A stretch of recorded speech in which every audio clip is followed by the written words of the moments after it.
આની આપણે ગાથા પણ જોઈએ અને તમને હું પૂછું, હમણાં તમે કોઈ બુકમાં જોયા વગર કહી શકશો 10 નામ આપણે કયા કીધા જોયા વગર? કોઈ બી તમને જે યાદ હોય 10 યતિ ધર્મમાંથી.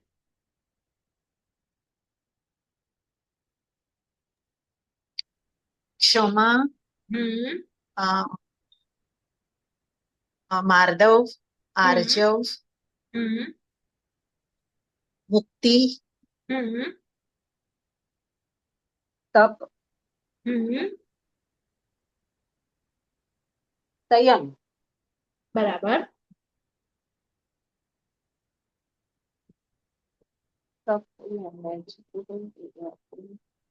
બ્રહ્મચાર્ય કર્યું છે. હા, કેમ બીજા કોઈ એક પણ નહીં બોલ્યા? જેટલું આપણે એટલું, એક બે.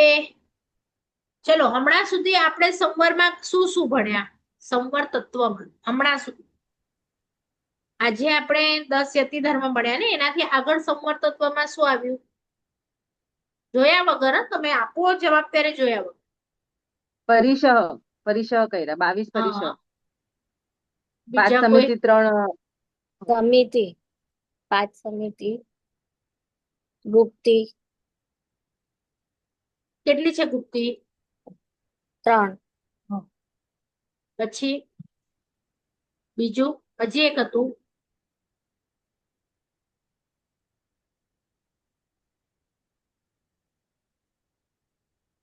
તો 4 લાઈનમાં તો બોલો. પરિસહ, 22 પરિષદ, બધા આડાઅવડા બોલ્યા. પહેલા મેં 10 યતિ ધર્મ કીધા, પછી કોઈ કે પરિષદ કીધા, કોઈ કે સમિતિ ગુપ્તિ. એટલે બધું મળીને થઈ જાય એવું નહીં. જો આમાં કેવું છે ખબર છે, જે લોકો જ્ઞાની એટલે પ્રભુની દેશના છે, આ 9 તત્વ છે ને પ્રભુની દેશના છે, એટલે ઈ તમે વર્ડ ટુ વર્ડ ફોલો કરો ને. વર્ડ ટુ વર્ડ એટલે શું ખબર છે કે એમાં છે ને આગળ તમે જોશો તો પહેલી લાઈનમાં પહેલી ગાથામાં એવું નથી આપ્યું કે આ ગુરુ ભગવંતે રચ્યું છે, આ પ્રભુની દેશના છે. એટલે સીધા 9 તત્વના નામ શરૂ થયા. એટલે મેં તમને શું કીધું હતું કે 9 તત્વના નામ પણ જ્યારે બોલો ને તો લાઈન આમાં મોક્ષમાં છુપાયેલો છે. પણ જો તમે ક્રમશઃ જાઓ તો, દાખલા તરીકે મારે સંવરમાં જવું છે, પણ હું છે ને વચન ગુપ્તિ અથવા તો સમિતિ ગુપ્તિ પાડતો છું, તો મારી અંદર એ પરિસહ સહન કરવાની લાયકાત આવશે જ નહીં. જ્યારે હું પરિસહ સહન કરું છું ત્યારે જ હું 10 યતિ ધર્મને ફોલો કરી શકીશ. કારણ કે જે યતિ ધર્મ છે ને એ અંદરની વસ્તુ છે, પણ પરિસહ જે છે ને એ બહારની વસ્તુ છે. તો હું ભૂખ સહન ન કરી શકું, શરીરને પાણી સહન ન કરી શકું, તો હું આત્માના કષાયોને કેવી રીતે જોઈ શકીશ? એટલે ઈ લાઈનમાં જે સમિતિ ફોલો કરે છે, જે ગુપ્તિ ફોલો કરે છે, એ પરિસર સહન કરી શકે. જે પરિસર સહન કરે છે એ જઈને યતિ ધર્મ પાડી શકે. જે યતિ ધર્મ પાડે છે એ જ હવે એના પછીનું જે છે ભાવના, એ ભાવી શકશે. નહીં તો તમે સમિતિ ગુપ્તિનું પાલન ન કરો, પરિસર સહન ન કરો, તો તમે ભાવના તો ક્યારે ન ભાવી શકો. તમે આ વસ્તુ સાંભળી હશે, ભાવે ભાવના ભાવતા છે ને, કેવળ જ્ઞાન ને કેવળ જ્ઞાનથી મોક્ષ. તો ભાવનાથી ઘણાને ખબર છે કે મોક્ષ થાય, અને દરેક લોકો હું આત્મા છું, હું આત્મા છું એવો ભાવ કરે, અને એટલા માત્રથી તમે કેવળ જ્ઞાન ન પામી શકો. એની માટે જુઓ આગળ પરિસહ આવ્યા કે પ્રતિક્રમણ કરો તો ગરમી સહન કરવી પડે, ઠંડી સહન કરવી પડે. તો એ પરિસહ પણ તમારે લાઈનમાં આવે. દાખલા તરીકે હું જો ભૂખને સહન આજે કરી શકું છું અડધો કલાક, તો જ હું પાણીને સહન કરી શકું, અને એના પછીનું તો જ હું સહન કરી શકું. હું ડાયરેક્ટ છેલ્લા વાળા પર જાઉં તો કામ ન થાય. એટલે ધીરે ધીરે પ્રેક્ટિસ પણ કરવાની છે ને, માટે એની ગાથાઓ ગુરુ ભગવંતોએ આ રચી છે કે જ્યારે તમે પરિસહ સહન કરો ત્યારે લાઈનમાં, એટલે કે પહેલા ભૂખ ઉપર કામ કરો, પછી પાણી ઉપર કામ કરો, પછી ઠંડી ઉપર કામ કરો, પછી ગરમી ઉપર કામ કરો. તમે ડાયરેક્ટ વાળું જશો ને પાછળનું છે ઈઝી રોગ, પણ રોગને તમે સહન કરી શકો? જે આજે 5 મિનિટ ભૂખ સહન ન કરી શકે, એ વ્યક્તિ મોટો રોગ આવે તો સહન કરી શકે, પણ જે રોગ ને, જે પાણી ને, જે મચ્છરના ડંસ ને બધાને સહન કરતો હોય, એની માટે રોગને સહન કરવું કેવું થઈ જાય પછી. એટલે તમે ગમે એવી રીતે ના બોલી શકો. હજી પણ કહું છું, જેટલું પાકું કરો લાઈનમાં પાકું કરો. એટલે ગુરુ ભગવંતોએ ગાથા આપી છે કે જેને જો આ પરિસરની ગાથા આવડતી હોય, હવે જો ગુપ્તીમાં પણ સમજાવું, ગુપ્તીમાં પણ હું છે ને મનથી ગુપ્તી ના પાડું, એટલે મનથી તો બધાનું ખરાબ વિચારું જ, તો મારા વચનમાં ખરાબ આવવાનું કે નહીં? અને વચનમાં ખરાબ આવે એટલે હું કાયાથી ખરાબ કરું કે ના કરું? પણ આપણે બધા શું કરીએ, બધા બેઠા હોય ને મહેમાન, તો મારી કાયાને બહુ સારી રાખું, જરાય હલાવવું નહીં, કઈ ખરાબ બોલવું નહીં. પણ મારા મનમાં કચરો છે, એટલે હવે જો એ મહેમાનો સામે પણ કોઈએ ટીવી ફોડી નાખ્યું અથવા ખબર પડી કોઈ 5 લાખ લઈ ગયું, તો હું કોઈની પરવા ન કરું અને પછી વચનથી ખરાબ કરું, પછી કાયાથી પણ ખરાબ કરું. એનો મતલબ કે મારા મનમાં પૈસાનો રાગ તો હતો જ, અને એના કારણે જે મારા પૈસા લઈ જાય એની માટે દ્વેષ પણ હતો, પણ મને એની ચિંતા જ નથી. મને ચિંતા છે મારા કાયાનો વ્યવહાર બધા હોય તો સારો હોવો જોઈએ, મારા વચનનો વ્યવહાર બધા હોય તો સારો હોવો જોઈએ. પણ એ આપણી ભૂલ છે, કારણ કે એવું એને પણ માયા કહેવાય છે. અને આવી માયા જો આપણે લઈ જશું બીજા ભાવમાં, તો ત્યાં પણ આપણે કાયાના વ્યવહારની ચિંતા કરીશું, અને પ્રભુ હંમેશા પોતાના મનના વ્યવહારની ચિંતા કરે છે કે મારા મનમાં તો નથી ને આ, કારણ કે મન મારે બીજા ભાવમાં લઈ જવું છે. કાયાને હું નથી લઈ જવાનો, વચનને હું નથી લઈ જવાનો. એટલે જો તમારું નક્કી થાય કે હું આત્મા છું, તો મારે કોના ક્લિનિંગ ઉપર વધારે ભાર આપવો પડશે? એટલે મારા મનમાં શું થયું, જો અજુગતું થયું, કઈ મારા મનના વિરુદ્ધનું થયું, એ વખતે મારા મનમાં એની માટે કેવો વિચાર આવે છે એમ ચેક કરવા. એટલે જો તમારી મનની ગુપ્તિ હશે, મનથી ખરાબ નથી કરવું, તો વચનમાં ડાયરેક્ટ ગુપ્તિ આવી જશે, ને કાયામાં તો એનાથી વધારે ડાયરેક્ટ ગુપ્તિ આવી જશે. આપણે બધામાં ઊંધો રોલ પ્લે કરીએ છીએ, એવું ના ચાલે. જો પરીક્ષામાં પણ છે ને આ બધા કદાચ આપણે કરી શકીએ, તો જેમ જેમ તમે ઉપર જશો ને, તો જો સત્કાર પરીક્ષા 19મો મૂક્યો, હવે તમારું કોઈક સત્કાર કરે, તમને એમની માટે કેવું ફીલ થાય? તમે જરાક આંખ બંધ કરીને વિચાર. સારું લાગે કે ના લાગે? એ વ્યક્તિ જો આપણો સત્કાર કરે તો એ પણ ગુરુ ભગવંતોએ કહ્યું છે કે એનો પરિસર સહન કરવો, એટલે ત્યારે ફૂલાવું નહીં તમારે. હવે બહુ પોસિબલ છે? તમે વિચારો. કે મનમાં જરા કંઈક કંઈક થઈ આવે આપણને, એ સત્કાર શેનો કરી રહ્યા છે? ધર્મનો. તો એ ધર્મ તો મારા આત્મામાં છે, તો હું તો શરીરથી ફૂલાવું છું. એટલે આ પરિષદ જેમ જેમ આગળ જશે ને, આ પ્રજ્ઞા પરિષદ, તમારી બુદ્ધિ સારી છે, સંગમાં તમને વખાણે છે, તો એ પણ પરિષદ છે કે આ તો દેવ ગુરુ પ્રસાય છે, તમારું એમાં કઈ નથી. તો એવી બુદ્ધિ ત્યાં રાખવી એ બહુ ડિફિકલ્ટ છે. એટલે પછી તમે જયારે 10 યતિ ધર્મમાં જશો ને, એટલે સૌથી પહેલા ક્રોધને કંટ્રોલ કરવો. ક્રોધ થઈ જાય પછી માનને કરવું. માન નહીં કરશો, તમે નમ્ર બની જશો, તો ધીરે ધીરે તમે સરળ બની જશો. સરળ હશે ને, એને પછી લોભ થોડો થોડો ઓછો થતો જાય. ધીરે ધીરે એક પછી એક જ ગુણો તમારી અંદર ખીલી શકે, અને એમાં તમે જાઓ. આવી રીતે ભણો ને, તો એક એક આજે 10 યતિ ધર્મ છે ને, એને 12 મહિના લાગે. હવે જે આપણો વિષય આવે છે, સમજો 12 ભાવના, તો એ 12 ભાવના પણ 16 ભાવના કો કે 12 ભાવના કો, તમે નામ સાંભળ્યા છે 12 ભાવના અને 16 ભાવના? હવે આમાં આવશે 12 ભાવનાના નામ, તમે જોઈ શકો છો. અને 16 ભાવના પણ કોઈકે સાંભળી હશે, ખ્યાલ છે કોઈકને? મૈત્રી, કરુણા, પ્રમોદ, 4 ભાવનાઓ છે ને. આપણું સ્તવન છે જે મૈત્રી ભાવનું પવિત્ર ઝરણું નથી સ્તવન. પછી ઓલું છે હે પરમાત્મન મુજ તરમા, એ બંને સ્તવન છે ને, એ 4 ભાવના માટેના છે કે મારો બધા સાથેનો. તો આ જે ભાવના છે અનિત્ય, અશરણ, આ બધા નામ સાંભળ્યા છે કે કોઈ નથી સાંભળ્યા એવું છે? કે નામ સાંભળ્યા છે બધાએ કે ફર્સ્ટ ટાઈમ સાંભળો છો? શું છે એટલે મને કેવી રીતે લેવું ને થોડુંક આઈડિયા.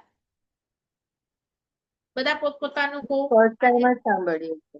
હા, પર્યુષણમાં નામ સાંભળ્યા છે.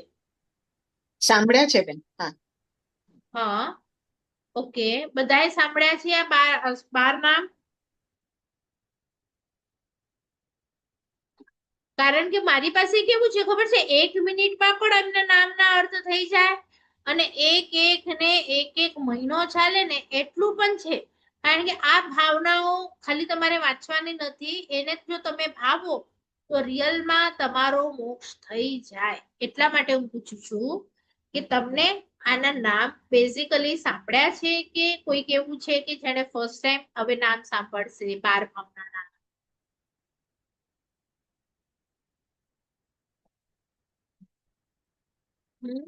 ડિટેલમાં લઉં કે શું કરું એટલા માટે બેન થોડું ડિટેલમાં જ લેજો, થોડુંક ડિટેલમાં લેજો. હા, ઓકે. એટલે તમને ક્યારે એવો વિચાર થયો છે કે જે મૈત્રી, કરુણા, પ્રમોદ અને માધ્યસ્થ ભાવ છે એનો અર્થ શું? એ સ્તવન કોઈ કે સાંભળ્યું છે? આવડે છે બધાને? મૈત્રી ભાવનું પવિત્ર ઝરણું મુજ હૈયામાં વયા કરે, એટલે શું? એનો અર્થ શું? મારા હૈયામાં મૈત્રી ભાવ, કરુણા ભાવ બધા જ પ્રત્યેક જીવો માટે રહ્યા કરે કન્ટિન્યુઅસલી, અને બધા આખા વિશ્વનું શુભ થાઓ એવી ભાવના હોવી જોઈએ. બરાબર. બીજા કોઈ કહી શકશે? આમાં 4 ભાવ છે અને એ 4 ભાવ કોની માટે અને ક્યારે કરવાના છે? મારો સવાલ બરાબર સમજો. આમાં 4 ભાવ છે, એ 4 ભાવ કોની માટે અને ક્યારે કરવાના છે?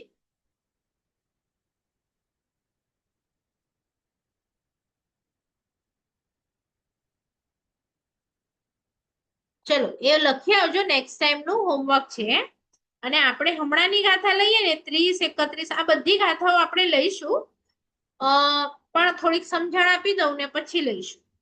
તો જેટલી પણ ગાથાઓ આપણી બાકી છે એ આપણે એક સાથે લઈ લઈશું. તો આમાં આવે છે ફર્સ્ટ પઢમ, એટલે 30મી ગાથામાં પઢમ એટલે કે પ્રથમ. બરાબર? તો પહેલા શું છે? તો ત્યાં શબ્દ છે મણિચ. તો મણિચ પછી મ શરણમ. તો જે મ છે ને એ આગળના શબ્દનો છે, પણ ત્યાં શબ્દ અ છે. અને અર્ધમાગધીમાં ન નું ણ થઈ જાય, એટલે અ ની ચ. ચ એટલે નું થયું છે અનિત્ય, એનું છે મણિચ. તો તમને નવાઈ લાગશે, તો આ તમે જયારે અર્ધમાગધી ભાષા ભણો તો જ તમે આ સમજી શકો. બરાબર? તો પહેલી છે અનિત્ય, પછી છે મ શરણમ. તો એ અનિત્યમ, એનો શબ્દ હતો અનિત્યમ. તો એ મ છે એ અને અશરણ નો અ એ ભેગો થઈ અને મ થઈ ગયો, એટલે શબ્દ બન્યો મ શરણમ. એ ઓરિજિનલ શબ્દ છે અશરણમ. બરાબર? હવે એના ઉપર મીંડું આવી ગયું અને આગળ કેમ સંસારોમાં મ ન થયું અને અહીંયા મીંડું આવ્યું? તો એની માટે ઘણા બધા નિયમો છે અર્ધમાગધીમાં, સંસ્કૃતમાં, તો એ તમે શીખો. તો ક્યારે તમે મ ખોડો રાખી શકો અને ક્યારે તમે બિંદુ કરી શકો એના નિયમો છે.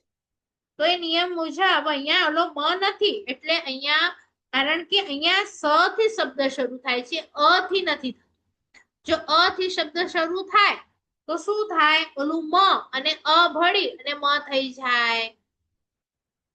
મ અધૂરો હોય, મ અધૂરો અને વત્તા તમે અ કરો તો આખો મ બને. પણ એવું અહીંયા છે નહીં, પાછળ સંસારો શબ્દ છે. તો ક્યારે એ શબ્દ બને ક્યારે ન બને એ થોડી ડિટેલ વસ્તુ છે. પણ અહીંયા હવે અનિત્યમાં શું ભાવવાનું છે એ આપણે જોઈએ. અને સૌથી પછી મારી પાસે જે બુકો છે એમાં આ અનિત્ય જ કેમ પહેલા મૂકી, પહેલા કેમ અશરણ વાળી ન મૂકી, પછી કેમ સંસાર ભાવના મૂકી? તો એ મૂકવાનું પણ એક રહસ્ય છે કે તમે જો બધી વસ્તુઓને અનિત્ય સમજો તો જ તમને લાગશે કે ક્યાંય શરણું લેવા જેવું નથી. નહીં તો તમને શું થશે? મારી માટે તો મારા પપ્પા પણ શરણભૂત છે, મારો ભાઈ પણ શરણભૂત છે, મારા ગામવાળા પણ છે. પણ તમે જો પહેલા શરણ ભાવના ભાવી કે બધા અનિત્ય છે, તો હવે જો એ લોકો પણ હું પપ્પાના ઉપર કૂદી રહી હોઉં અને પપ્પા પણ કાયમ રહેવાના છે તો અનિત્ય. તો અનિત્ય જો હોય તો હું પછી એનું શરણું લઉં. એટલે કે મારે હવે કોનું શરણું લેવું જોઈએ કે જે નિત્ય છે. તો નિત્ય કોણ છે? કાયમ કોણ રહેવાનું છે? મારો આત્મા કાયમ રહેવાનો છે, મારું શરીર નથી રહેવાનું, મારા સગાવાલા પણ નથી રહેવાના. તો હવે મારે કોનું શરણું લેવું જોઈએ?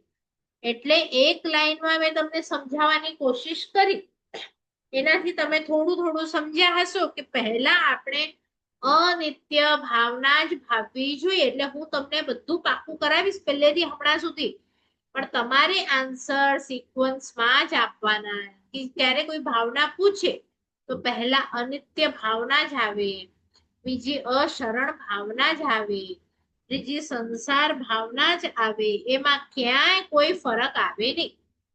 હું સોમવાર પછી ગુરુવાર પછી મંગળવાર એવી રીતે ન બોલી શકું, મારે લાઈનમાં જ બોલવાનું હોય. એટલે ખ્યાલ આવ્યું? અને દરેકે ભાવનાના હું તમને જોઈએ તો એક્ઝામ્પલ પણ આપીશ કે પહેલી ભાવનાથી કોણ મોક્ષે ગયું, બીજી ભાવનાથી કોણ મોક્ષે ગયું. આ 12 ભાવના ઉપર આખો મોક્ષ ધર્મ રહેલો છે. તો અનિત્ય ભાવના સંસારમાં, આ વિશ્વમાં આંખથી જે દેખાય છે તે બધું અનિત્ય છે. હવે જો આત્મા આંખથી નથી દેખાતું એટલે ઈ નિત્ય છે, નશ્વર છે, અશાશ્વત અને ક્ષણભંગુર છે. સત્તા હોય, સંપત્તિ હોય, સમૃદ્ધિ હોય, સૌંદર્ય હોય, ગાડી હોય, વાડી હોય, લાડી હોય, મહેલ, રૂપ, યૌવન, શરીર, સ્ત્રી, પુત્ર, પરિવાર બધું નાશવંત છે એવું ચિંતન કરીએ તો એને કહેવાય અનિત્ય ભાવના. ને આ મોહથી, આનાથી મોહ ઘટે છે. તો જો માત્ર આ એક પેરેગ્રાફ, આવું પેરેગ્રાફ તમે દિવસમાં એક વખત વાંચો તો એ પણ તમે ધર્મ કરો છો. આત્માને ઓળખવાનો ધર્મ, એટલે આત્મ ધર્મ કરો છો તો તમારો આ શ્રેષ્ઠ ધર્મ છે. ભલે તમે આજે પૂજા નથી કરી, પ્રતિક્રમણ નથી કર્યું, પણ જો તમે આવી રીતે 1 મિનિટ માટે મનમાં ચિંતન કરો ભૂખ લીધા વગર, તો એ પણ ધર્મ છે. હવે આવો ધર્મ તમે કરી શકો કે ન કરી શકો, જો થાય માનો નહીં, પાછા તમે મોહમાં જાઓ એ અલગ વસ્તુ છે, પણ આટલું ખાલી વિચારવામાં આપણને ક્યાં પૈસા પડે છે. અને તમે એક એક ડગલું મોક્ષ તરફ જઈ શકો છો.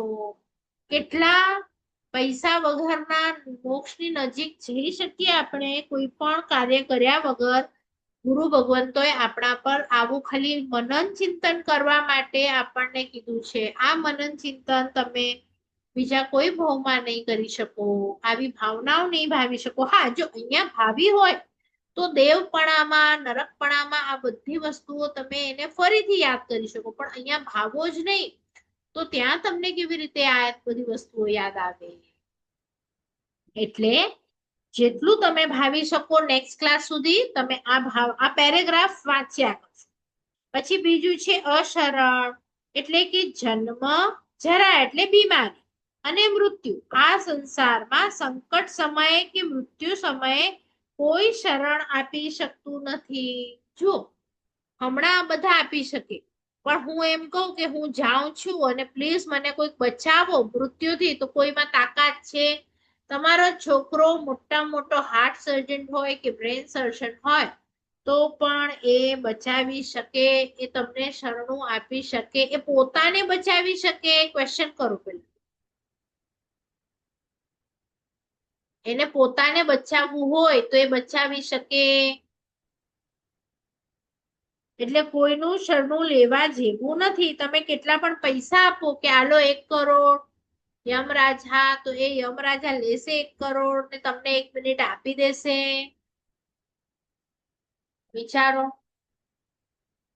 નહીં. તો ત્યાં બધા જ લાચાર છે. એટલે ત્યાં કોનું શરણું છે? તો લખ્યું એકમાત્ર ધર્મ જ શરણ આપવા સમર્થ છે. એનું ચિંતન જીવને સમાધિ મરણ આપવામાં સમર્થ બને છે. એટલે આટલું તમે કરો ને કે કોઈનું શરણું લેવા જેવું નથી. કોઈની પાછળ હે જીવ તું પડ નહીં.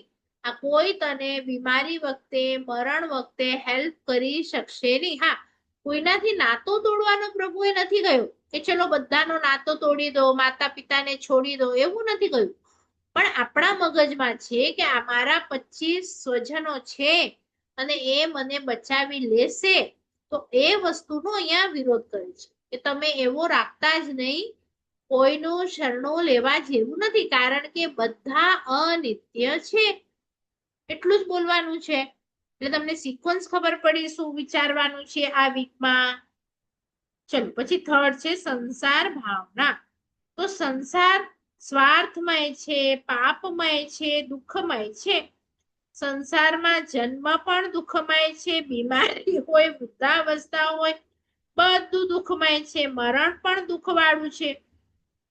કાયા રોગોથી ઘેરાય છે, સંબંધો સ્વાર્થથી ભરેલા છે. જો માતા પિતા પણ દીકરાઓનું કેટલું પણ કરશે, કેટલું પણ કરશે, પણ કોઈક એવો વ્યક્તિ તમે મને બતાવો કે તમે એના 10 સારા કરો અને પછી 10 ખરાબ કરો, તો એ 10 ખરાબને એ ઇગ્નોર કરી દેશે અને માત્ર તમારા 10 સારાને યાદ રાખે. એવું મને એક વ્યક્તિ બતાવે. તમે જો જ્યાં સુધી સારા છો બધા સાથે, તો બધા સારા છે એ અલગ વસ્તુ છે. પણ તમે આખી જિંદગી બધું જેના માટે કર્યું હોય અને હવે છે ને થોડાક સમયથી થોડું ખરાબ બિહેવ કરો અને પછી તમે થોડા ખરાબ બિહેવ પછી જુઓ કે એ વ્યક્તિઓ એ હમણાં થયેલા ખરાબ વ્યવહારને જુએ છે કે પહેલા થયેલા અગણિત સારા વ્યવહારને જુએ છે. શું કરશે બોલો? તમારો પોતાનો એક્સપિરિયન્સ હમણાં સુધીનો 40 વર્ષનો, 50 વર્ષનો જે પણ હોય એ શું કે છે?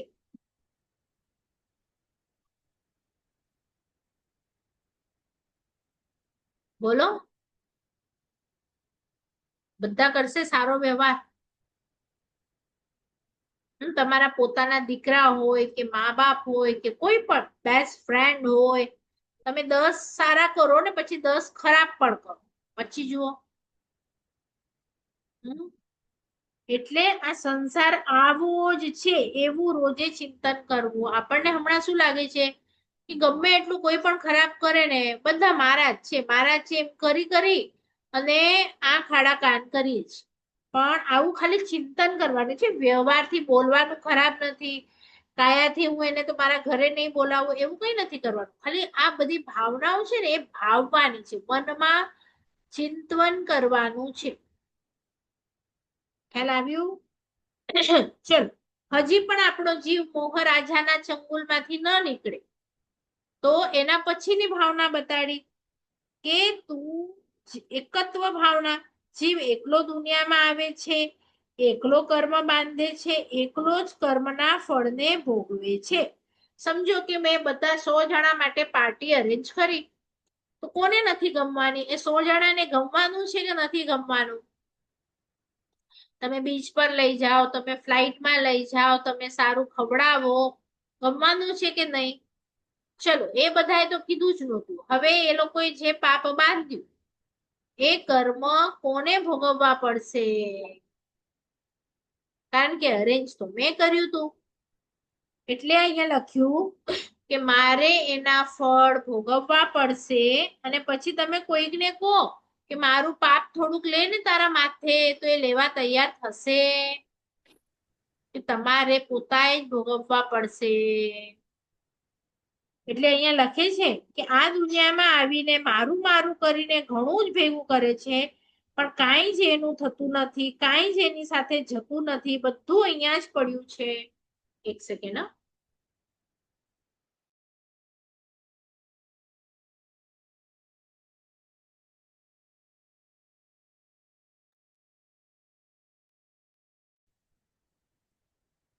ખ્યાલ આવ્યું બધાને શું કહેવા માંગુ છું? આપણને એકલા જ આવ્યા છીએ એ ભાવ કરવાનો છે.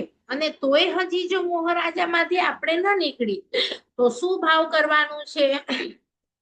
અન્યત્વ. અન્યત્વ એટલે શું? પહેલા એકલાનો ભાવ સમજાવ કે તું એકલો જ છે. હજી આપણે મોહરાજા આમ કે ના આવે એ બધું નહીં વિચાર. એટલે હવે શું કે છે? અન્ય એટલે કે તને જેટલું આંખથી દેખાય છે ને એ બધું અન્ય છે. હું આત્મા છું એ ભાવ કરવાનો ને આત્માથી દેહ, આ જે દેહ દેખાય છે ને એ પણ તું નથી. જે સામે તારા પરિવાર દેખાય છે પણ તું નથી. ઘર પરિવાર બધું આત્માથી અલગ છે. એટલે તું એને તારું માન નહીં. એટલે બધું અન્ય છે. તું જો ઘર માટે કરશે તો એ પણ અન્ય છે. ઘરવાળી માટે કરશે તો એ પણ અન્ય છે. શરીર માટે કરશે તો એ પણ અન્ય છે.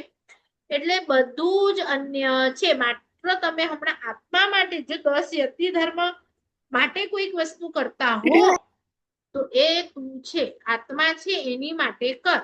એટલે થોડુંક તો સ્ટાર્ટ કર તારી માટે. તું આત્મા છે ત્યાં સુધી તું પાડોશીઓ માટે જ આખો દિવસ કરશે એવું ખાલી ભાવના કર કે તને જે દેખાય છે તારા દીકરા હોય, પરિવારે બધું અન્ય છે. સમજણ પડી? એટલે પહેલા તો અનિત્ય છે બધા, શરણું લેવા જેવું નથી. સંસાર આવો જ છે. મને એમ થાય હમણાં બધું સારું ચાલ્યું હોય ને તો બધું સારું લાગે, પછી બધા ખરાબ લાગે. જો ખરાબ થાય પછી સારું થાય તો એવું નહીં. આ તો કાયમી માટે મારું અહીંયાથી જે સમજણ છે કે સંસાર તો દુઃખ વાળો જ છે એ નાખી દેવાનો.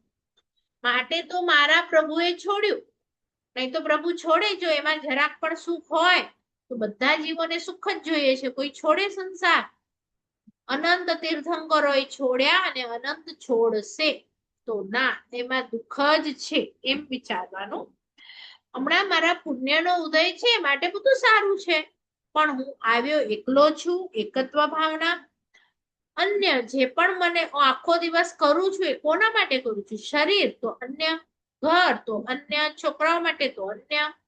તો તારા માટે પોતાના માટે ક્યારે કરીશ?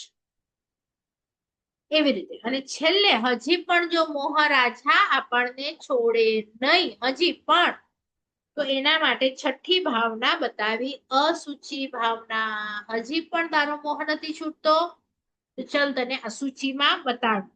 બહારથી રૂડી રૂપાળી દેખાતી કાયા અંદરથી મળ અને મૂત્રથી ભરેલી છે.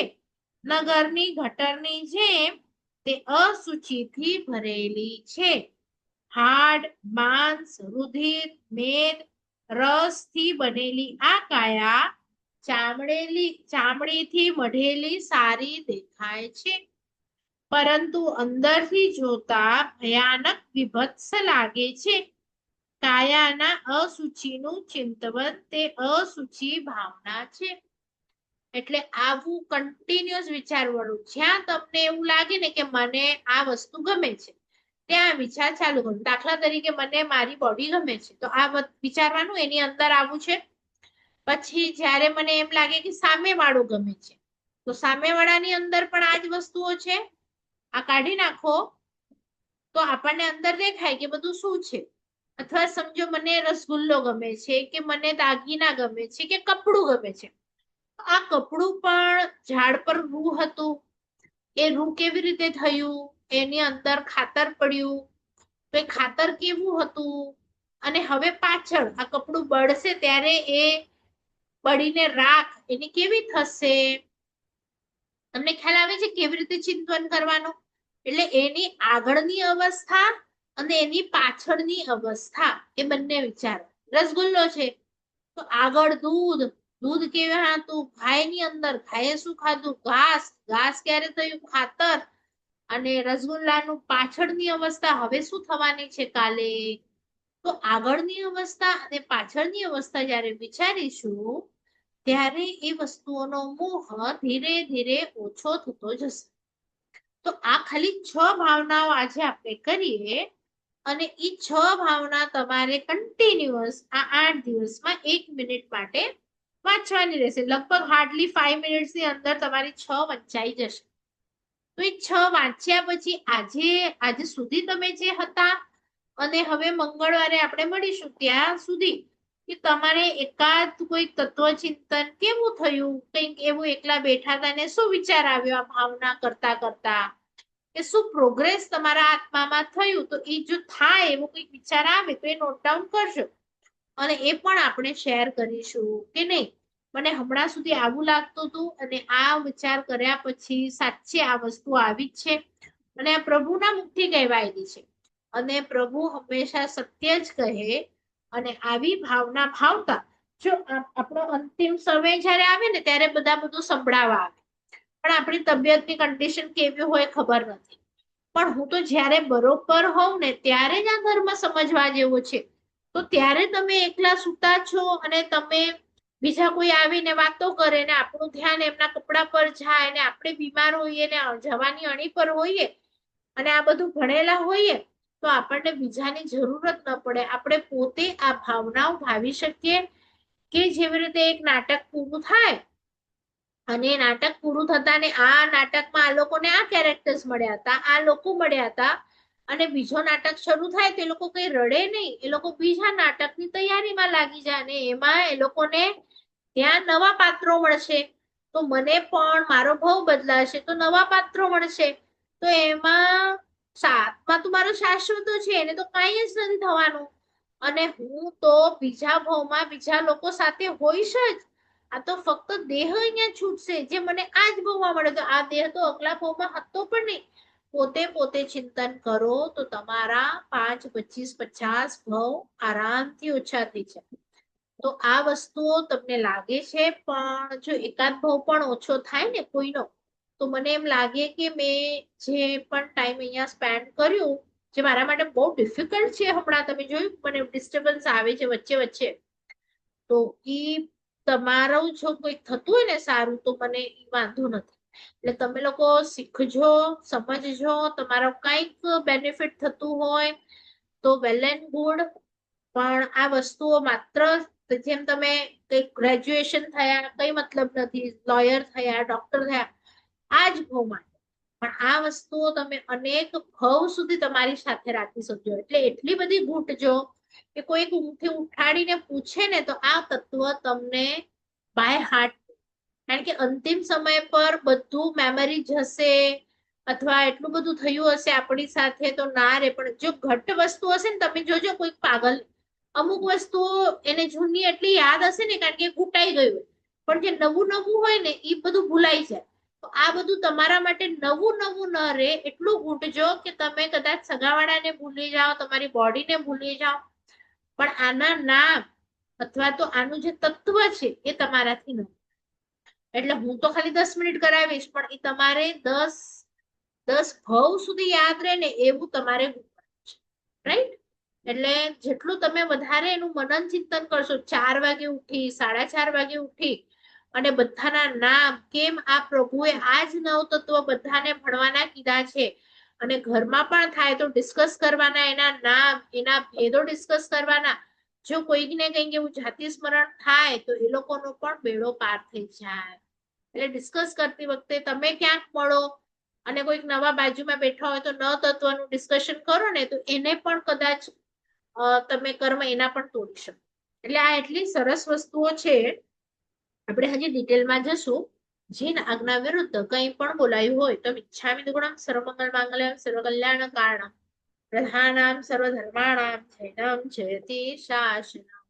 ચલો બધા શાતામાં રહેજો. આમાં કઈ ડાઉટ હોય, મેં ક્વેશ્ચન આપ્યો છે, આ 12 ભાવનાઓ છે, તો આ 12 ભાવનામાં જે ઓલી ભાવનાઓ છે એમના નામ કેમ નથી, અને ઈ 12 ભાવના અને આ 4 ભાવના એમનું કઈ કનેક્શન છે કે નહીં એવું તમારે તત્વચિંતન કરવાનું, કે ઓલી 4 ભાવના અને આ 12 ભાવના એમનું કઈ કનેક્શન છે. ઈ ભાવનાઓ કેમ અહીંયા નથી આપી, કારણ કે ભાવના તો ભાવવાની જ છે, તો શું કનેક્શન છે બંને વચ્ચે. એટલે એનું ડિટેલ આપણે નેક્સ્ટ ટાઈમ લઈશું. ને આખી ભાવના પર મોટા મોટા ગ્રંથો રચાયા છે. આ શાંત સુધારસ જે તમે નાની બુક લો છો એ આખી 12 ભાવના ઉપર છે.